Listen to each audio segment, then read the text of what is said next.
All right, we got some people coming into Facebook. Ladies and gentlemen, hello. Howard DiNatale. How are you, sir?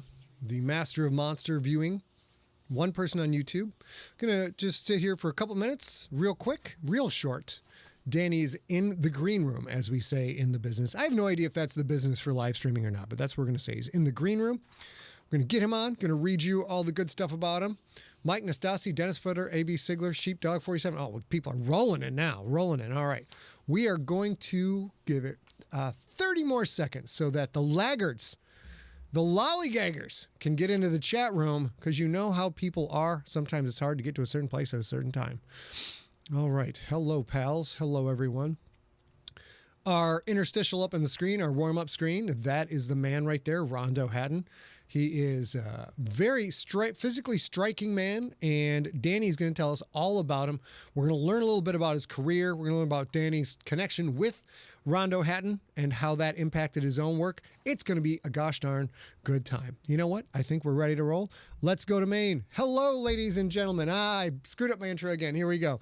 We are here for the second episode of Monster of the Week, which we do every Friday at 4, whatever channel you're watching this on. That's good. If you're hearing this in the podcast feed after the fact, we do this show 4 p.m. Eastern time, or 4 p.m. Pacific time on Friday, 7 p.m. Eastern time every Friday. You can watch us live at twitch.tv/ScottSigler, youtube.com/ScottSigler, or facebook.com/ScottSigler. We have fascinating guests. We talk about awesome monsters. Shows are usually about half an hour, and we go from there. Before I get into my awesome guest and my buddy, Danny Bilson, let's go over what we've got coming up in the next few episodes. Next week, on July 30th, we have novelist Delilah Dawson, famous for her Star Wars novels and novelizations. She's going to be talking about the monster Gamork from The Neverending Story. Then the next week, we've got one of my favorite authors, novelist Nicholas Sansbury Smith, who's going to be talking about the original Terminator. Not all the Terminators that followed, the original Terminator from the original movie. It's a huge influence on his work, particularly his new series E-Day, which I am listening to right now. On the 13th of August, we have actress Rachel True. She is going to be talking about The Thing from the John Carpenter movies. I am pumped about that. That's one of my favorite monsters. And then on August 20th, we have astronomer Dr. Phil Plait, the bad astronomer, who might be talking about the ants from the movie Them, one of my favorite monster movies of all time. Also, he might change his mind because he's not entirely sure. So let's go back here. My guest this week, I'm going to read him into the picture. Let's see, where are we at? Let's see. This man is the co-writer of Defy Bloods, a recent Spike Lee movie that was on Netflix, and I watched it. It was awesome. Danny Bilson was born into a show business family in Los Angeles, California, the son of Mona Weishman and director Bruce Bilson, who directed Bewitched, Get Smart, Hogan's Heroes, all the stuff I watched as a kid. Danny and his late partner, Paul DeMeo, are writers on Spike Lee's Defy Bloods film, and he is actively working on new screenwriting projects while teaching narrative cinematic screenwriting at the University of Southern California, USC, where he is a professor of cinematic arts. He also serves as the director of the USC Media and Games Division. He has 3 daughters. His eldest, Rachel Bilson, is a name you might recognize for her role in The OC and The Heart of Dixie. And I am Scott Sigler, #1 New York Times bestselling author. And the book I am pimping today for a few seconds is Nocturnal. It is the most monstery of all of my stories and is probably a pretty good fit with the Creeper. Without further ado, I believe Danny is off. Let's get him off the mute. Ask to unmute. Unmute that booger, Danny, and we'll get rolling. Boom. All right. Ladies and gentlemen, this is Danny Bilson, a triple threat, a screenwriter, a video game guy, a professor at USC. Danny, welcome to the show. Yeah. Hey, Scott. It's good to see you virtually. Virtually. So, since you mentioned Nocturnal, so Scott and I, we got to start with that. His monster book of all time. My late partner and I, Paul DeMeo, have spent years honing and developing a TV series based on that. We have a pilot script, we have a Bible. It's really, really good, and we'll be probably updating it soon, I hope. But anyway, Scott and I know each other because I love Nocturnal, and we had the privilege of adapting it and creating with Scott. And so Scott said, hey, let's talk monsters. And I was he goes, what's your favorite monster? I don't think I could avoid the Creeper. I just couldn't, because what other monster did I like so much? And I say we a lot, speaking of Paul and I, did we like so much that we actually recreated them in something we did in the Rocketeer in 1991. So the story of the creeper, and I know my relationship to it because I went back and did some research for this podcast, and I know it definitely in childhood it must have been Sherlock Holmes and the Pearl of Death, because in that the creeper is all in shadow. He's scary. He's this big threat. He's the threat of violence. You see the results of the violence for most of the movie, which is, people who have their backs broken, and they're found with their backs broken. And in that one, there's china smashed everywhere, which has to do with the Sherlock Holmes plot. But that really doesn't matter. But the other thing that was interesting about the creeper, and we'll get to his physique in a minute, but the character also had that he was in love with the girl, and that was the power that the bad guy had over him. Like, he was vulnerable to this girl who worked with the bad guy, who was sort of a villainess too. Okay. And so, maybe it's a little, you've seen it in other, that's another thing about a monster movie. The monster with a heart or a vulnerability around romance is always kind of, I get what I mean, always. In this case, and in some other ones, in old movies especially, it works. So, and in the end, when you finally see him in the light, and you've seen his photo, I'm sure Scott put it up. Yep. Rondo Hatton is a really interesting story, this guy, because he's not wearing any makeup.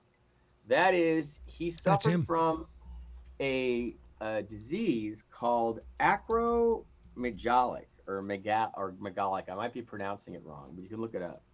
And he was originally this is cool. He was a sports writer in Tampa for the paper there.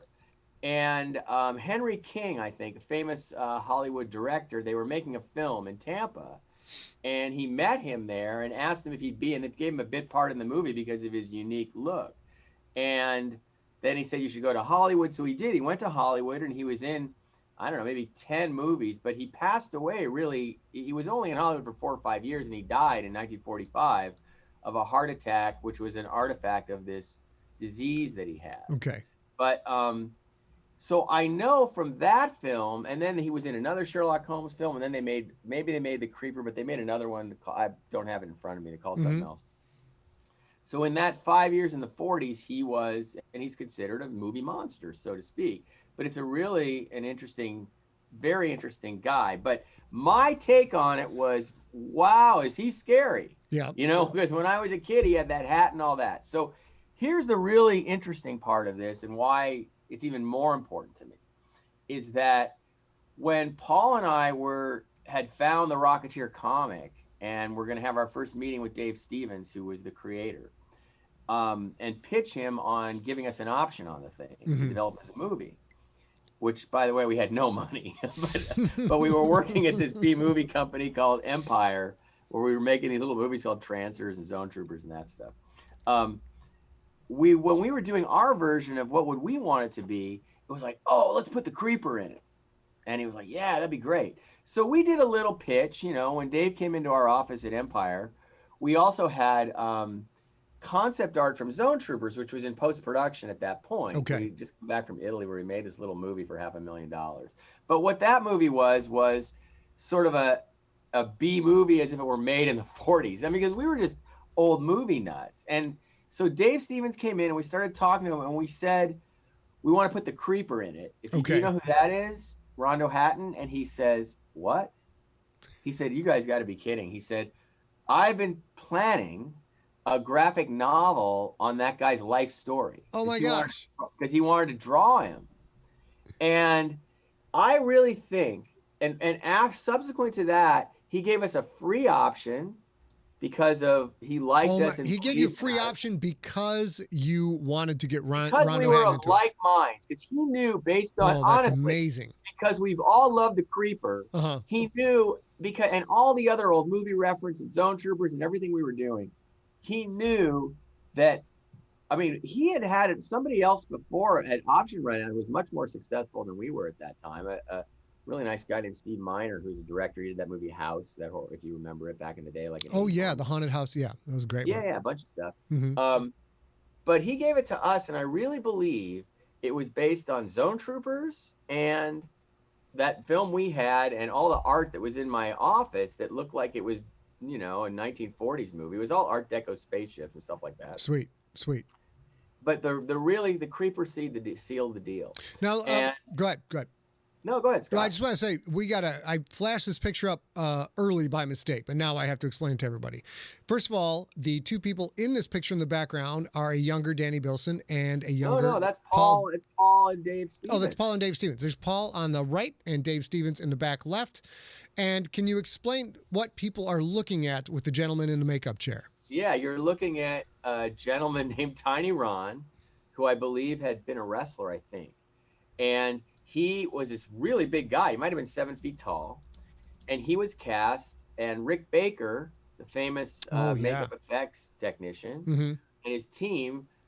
Remember, we got there. Everybody loved the Creeper. It wasn't just us. It was our generation all saw those movies when we were kids on TV. Okay. When we were young, like 8, and we all got scared by the Creeper. So Rick Baker was like, "Oh, I want to do the Creeper." It was like that. It wasn't like everybody wanted to do it. So what you're seeing in the photograph is Paul DeMeo and Dave Stevens standing there watching Tiny Ron having some of the Creeper prosthetics put on. And even the wardrobe and the hat and everything were all sort of signature. Now we couldn't, okay, Disney's very legal about everything. So we had to change the name to Lothar in the Rocketeer because in the first script it was the Creeper, Sure. of course. We thought, oh, they can just buy the rights or license it for that, but no, they would rather just change the name. So, as you remember, probably Betty in the comics had to become Jenny because Betty Page was a real reference and all that. So that was all some of the legal shakeout on the Rocketeer. But the Creeper is really, really, when you said who's your favorite monster, yeah, there's some other ones. I love the alien, the Geiger alien. How can you not, right? Mm-hmm. But for me in my life, it's got to be the Creeper. And what is it about the Creeper that I know you saw it when you were a little kid and it was very impactful on guys growing up in your age group? What is it about the Creeper that resonated so profoundly with you? Well, unfortunately, it had to be his face, right? Yeah. And the shadowed light, but also what he had an MO, which was and we did it in the Rocketeer, where he takes people over and he would break their back and snap their back over. Actually, I think in the movie I watched, in the Pearl of Death, it wasn't staged as well as we staged it in the Rocketeer. In the Rocketeer, it's all a shadow on the wall, and you see him lift it up, and I say Joe Johnston did it, and he lifted up and pushed and snapped the guy's back, and it's like, ah, and that's how we imagined it in the Sherlock Holmes movie, but we executed it in that movie as we remembered it. That's what's interesting about the Rocketeer thing, is that we didn't go back and look frame by frame or anything. It was, we wrote it as we remembered it, which is of course a little cooler than it is. Now, his picture's on the screen and people can see you right now. Do you think some of this was, for example, one of my dreams is to do a remake of Them, the original Ant movie that Phil coincidentally brought up. And the special effects, and of course, are horrible by today's standards. It's a great movie. Everything's good. So you see the ants come over the hill and you're like, whoa, that's so bad. But when people saw it back in the day in theaters, they had never seen anything like it, and it scared the bejesus out of people.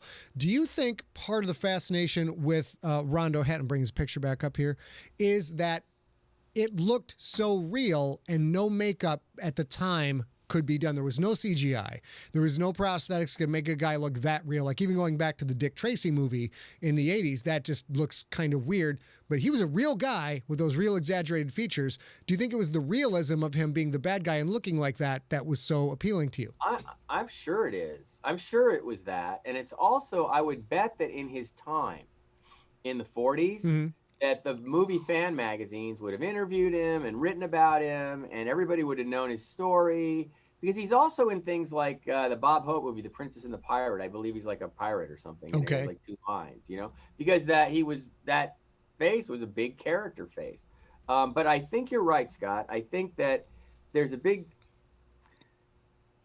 and I think it's just how he looked, I mean, it's like, because I was thinking about, I don't want to say, because I believe that the Frankenstein makeups from Boris Karloff were fantastic, right? So it's not like there wasn't great monster makeup back in the day. There truly was. Bride of Frankenstein. I mean, it really, those were just wonderful. So, but I do think you're right.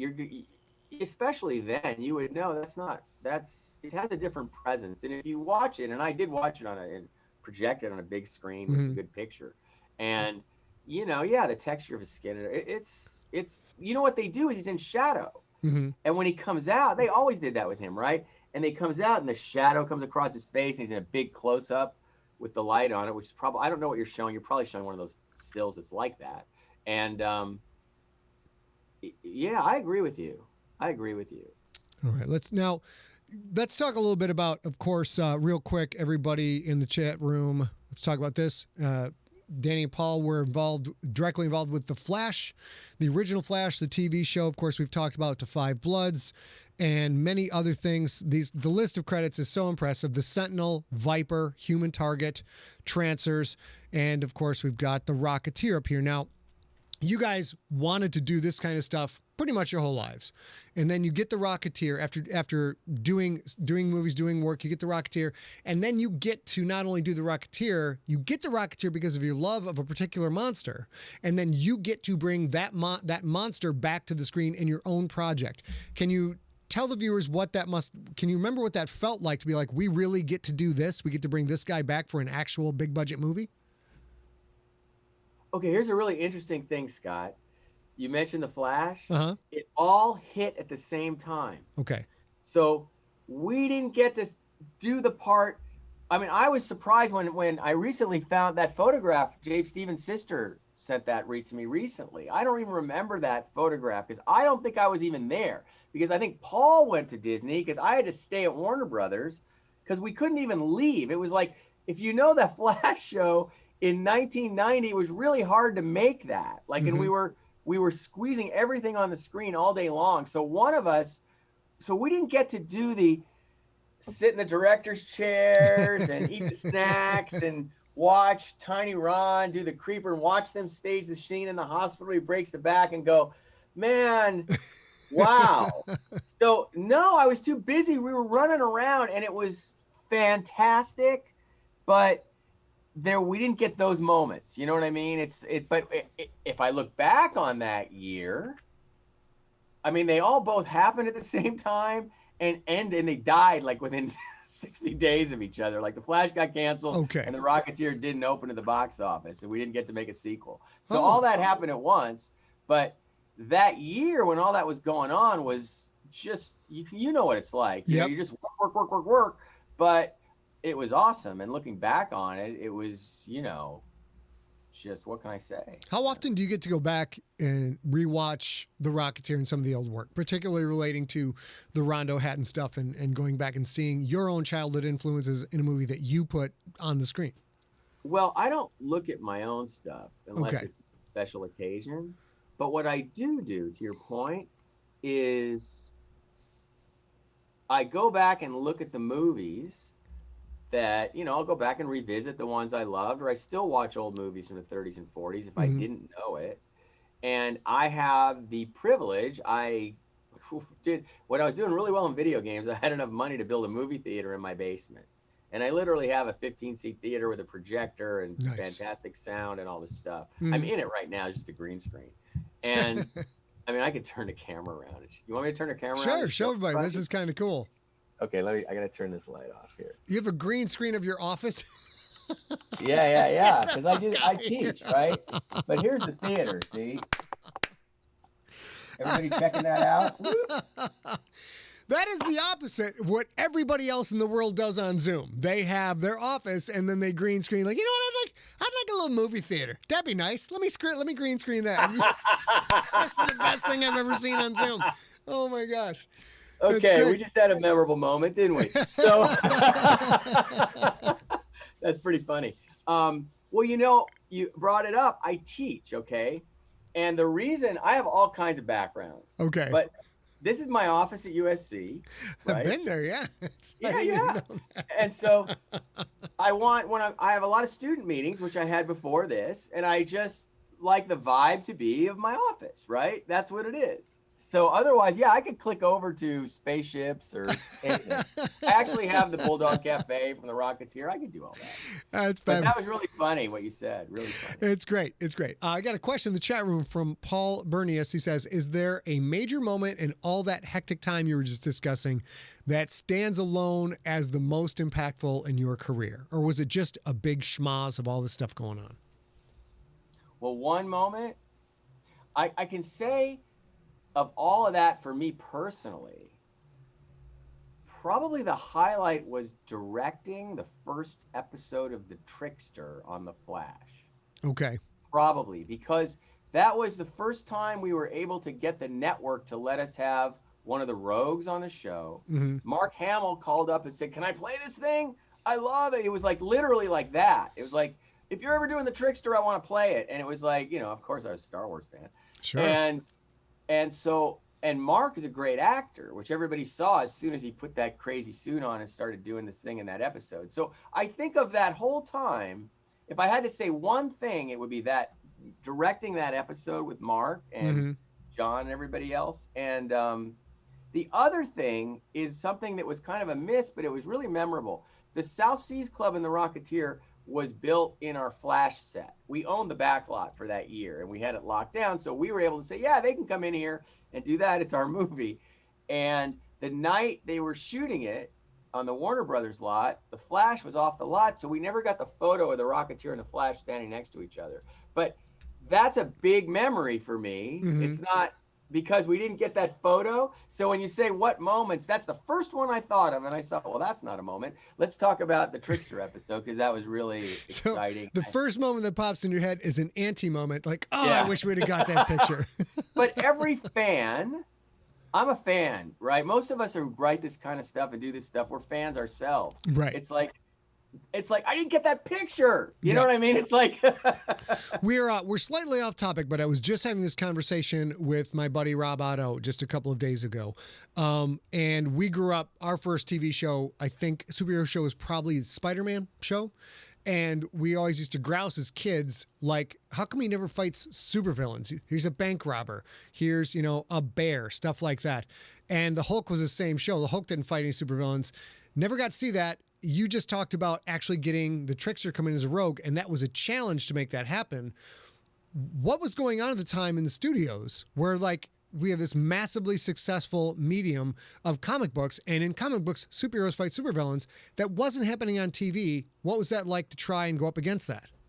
Well, remember, we're talking 1990. Yeah. And what got us our lift was the Michael Keaton Batman. That's what we were kind of slipstreaming that. Okay. Pushing all the visuals, and we need to do all this. But I've told the story before, but when we went to the network, they wanted him in a tracksuit. They didn't even want the Flash costume. You're kidding me.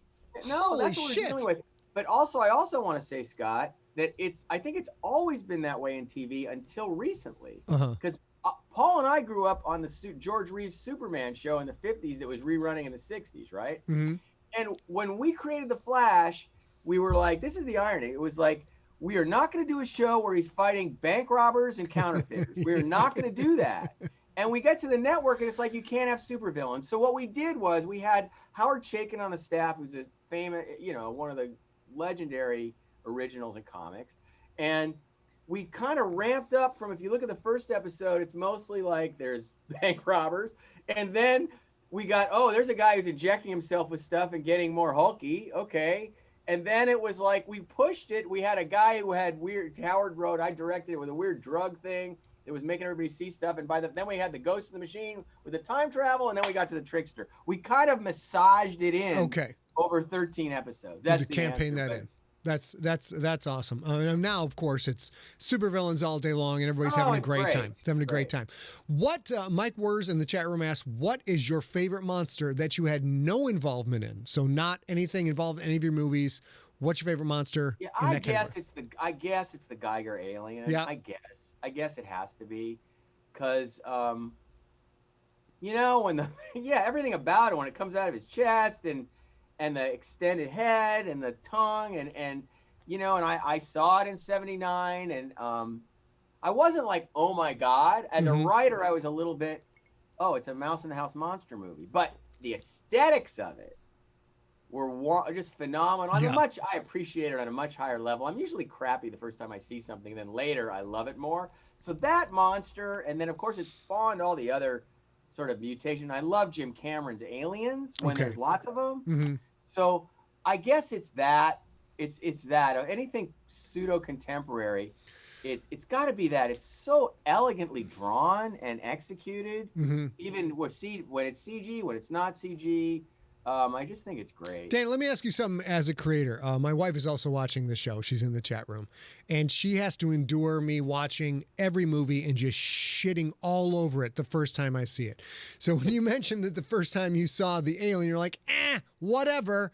Is that a common thing for you too? Are you just always constantly analyzing the film to the point where you It's can't even terrible. enjoy it? So the first time, it's because I imagine what I want it to be, right? Uh-huh. And where it doesn't do what I want it to do, I'm being critical. But the second time, when I can just enjoy it, Mm-hmm.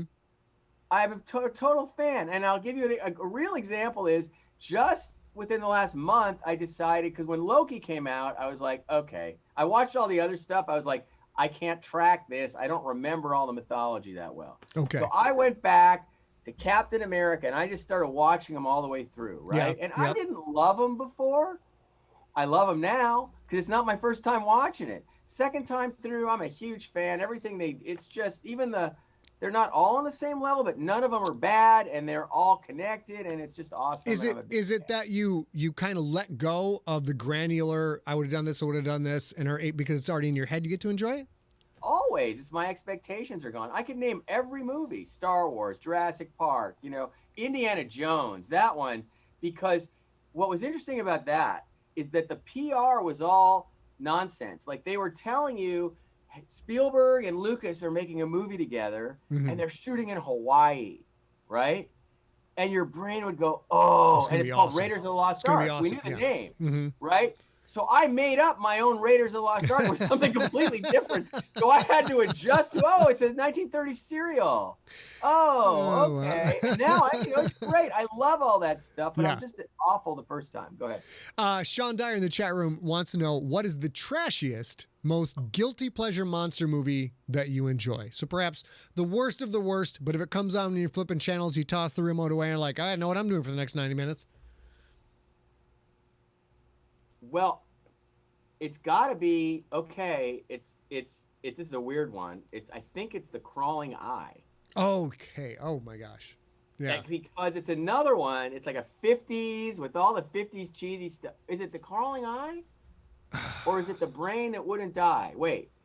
Okay, it's one of those because you're it's in the them zone. No, it's the one where the thing's crawling around. Yeah. It's. I would watch that 1950s. That one probably. I love that stuff. This stuff is so great. Yeah. That we've got people in the chat room saying The Crawling Eye is amazing. I mean, I don't count them as that trashy. The trashy one for me is Killer Clowns from Outer Space. That's just that's trashy. No, I don't. Trashy, crazy. But if it comes on, I will watch it like this, just cringing. Great. All right.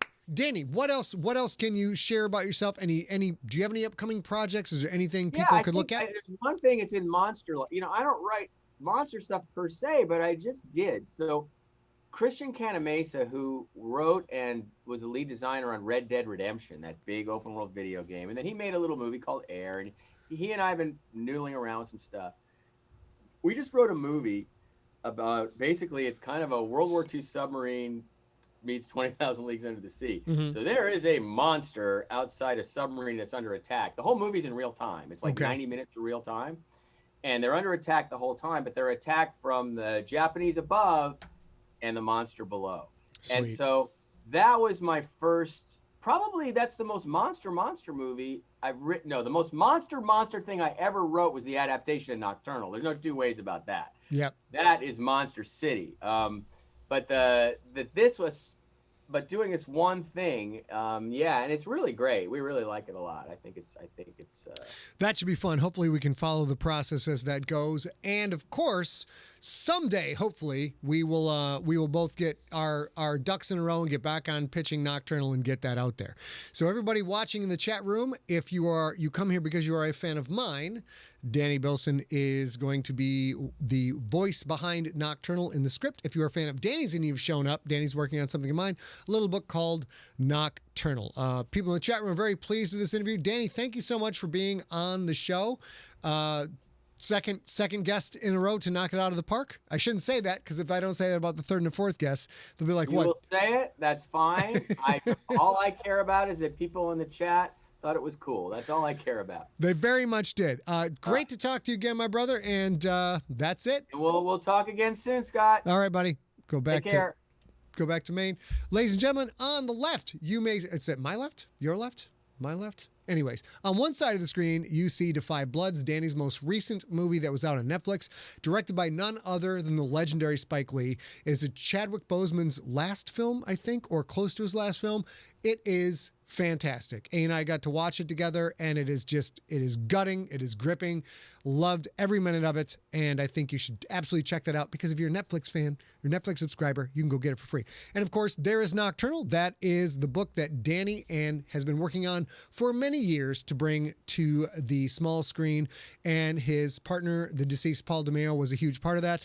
The last version of the script we have was co-written by both of them, so as a memento to Paul, we really hope that someday we can get that made. It would be very cool. But thank you all for being on. That is it for this week. For Monster of the Week, we will be back next week with Delilah Dawson talking about Gamork from The Neverending Story. And until then, I don't have a tagline yet. Show's brand new. I got to get a tagline.